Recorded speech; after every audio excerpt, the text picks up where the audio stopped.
Mesdames et messieurs, bonjour et bienvenue dans ce premier numéro du journal télévisé sur votre média en ligne, Josia Média. Tout de suite, le sommaire.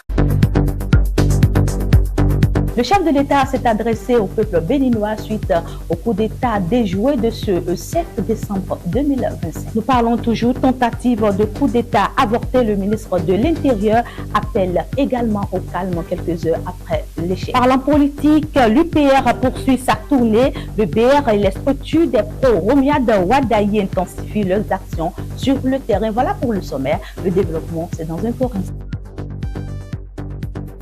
Ce dimanche 7 décembre 2025, une tentative de déstabilisation des institutions a été signalée. Les forces de défense et de sécurité sont rapidement intervenues et ont neutralisé l'action. Le ministre de l'Intérieur, de la Sécurité publique a confirmé que tout est sous contrôle et a appelé la population au calme et à la vigilance. Et dans le JT de la SRTV de 20h, le chef de l'État, Patrice Talon, garant de la sécurité nationale, s'est adressé au peuple béninois. Il a rompu donc le silence quelques heures après l'annonce du coup d'État déjoué. Le chef de l'État s'est exprimé depuis le palais de la République.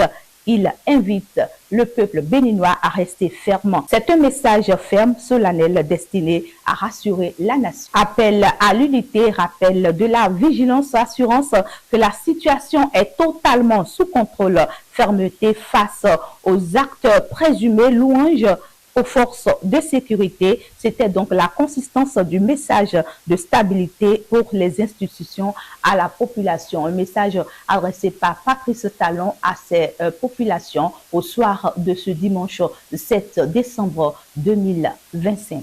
Plusieurs institutions se sont levées pour décourager avec fermeté cette opération. L'Union progressiste, le Renouveau, le Bloc républicain, la Force Cori pour un Bénin émergent, le Parti Les Démocrates, la Conférence épiscopale et bien d'autres institutions condamnent avec fermeté cet acte et surtout appellent le peuple béninois au calme. Et très tôt dans cette matinée, apprend-on que le chef d'état-major de l'armée de terre à Bouissa, gardé à vue par des butins, et le chef d'état-major de la garde nationale, Faïzou Gomina, gardé également par les butins suite à l'attaque ratée d'hier, ont été libérés. Mais suite à cette attaque manquée, nous déplorons un décès. Beth Bada, l'épouse du général Bada, a rendu l'âme dans l'attaque de cette nuit du dimanche 7 décembre 2025. Activité politique au cours de ce week-end, l'Union progressiste, le Renouveau, pour les prochaines élections est sur le terrain avec à sa tête le président Joseph Fifame Diobeno. Ce samedi 6 décembre, c'est la commune d'Aplaoué qui a reçu la délégation. Et suite à cette tournée, message de cohésion, d'engagement et de discipline électorale a été adressé aux populations. L'objectif est donc de rappeler les orientations et exigences fixées par la direction exécutive nationale. Après le lancement dans le zoo, la délégation a déjà parcouru plusieurs autres départements. Activité des jeunes du bloc républicain dans les collines et dans l'Atlantique à l'approche des élections générales de 2026. L'organisation de la jeunesse du bloc républicain a tenu ce 2 décembre 2025 une conférence de presse au siège du parti pour saluer la place accordée aux jeunes sur la liste électorale. Le coordonnateur national adjoint Judicaël Kosouro et le porte-parole Mohamed Gueguis ont exprimé la reconnaissance de la jeunesse envers le président Abdoulaye Biotchane, qualifiant ce positionnement de tournant décisif.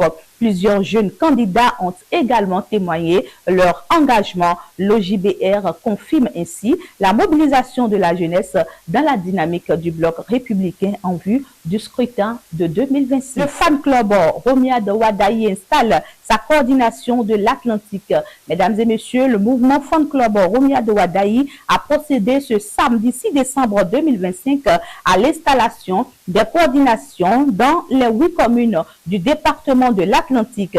La délégation conduite par le coordonnateur national Émeric Joël Alagbé a été accueillie à Abomey-Calavi pour cette nouvelle étape après celle de Djougou, les représentants des communes d'Abomey-Calavi, Alada, Ouida, Komassé, Tofo, Toribosito et Soava ont été officiellement installés lors d'une cérémonie tenue à la salle des fêtes Le Privilège.